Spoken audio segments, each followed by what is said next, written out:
Hello guys, and welcome back to my channel, and in today's video I'm going to be showing you around to the Logitech Z623 speaker system, which is an active speaker system, meaning there's an amplifier inside the subwoofer box which gives power to the speakers.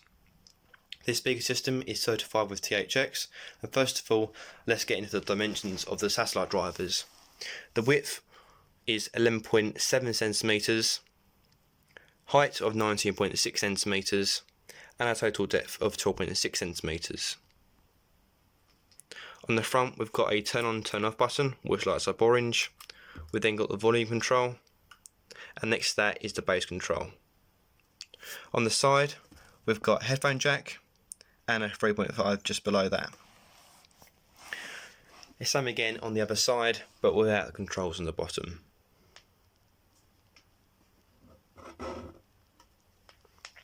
Now coming to the subwoofer box, or the enclosure, the width is 30.5 centimeters, a height of 28.4 centimeters, and a total depth of 26.6 centimeters.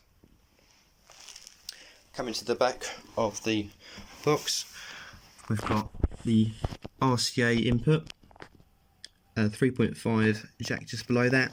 We then got the right speaker connector, and as you can see we've got the left speaker connector just below that, this one here, and the power input.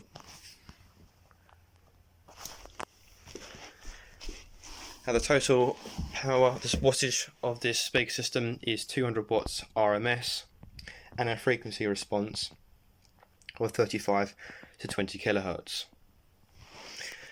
You've got a 2.5 inch full range driver in each of the satellite drivers, which are 35 watts RMS each, and for the subwoofer is 130 watts RMS. As you guys can tell, this speaker system, or the subwoofer, is ported, and this speaker system is only available in black, and the price in the UK is around about £130. After removing the subwoofer grill, this is what it looks like, which is a 7-inch subwoofer. I'm now going to remove the screws and show you the inside of the enclosure. Now I've removed the subwoofer. As I've said, it's 7 inches.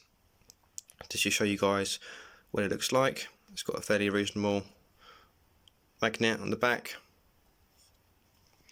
And inside the enclosure we've got a 10-inch long bass reflex tube which has a diameter of 2.5 inches and is flared either end. And inside is the amplifier, and these wires are for the subwoofer cone. I'm now going to do a sound test, and after that I'll do a frequency test from 20 Hz to 200 Hz.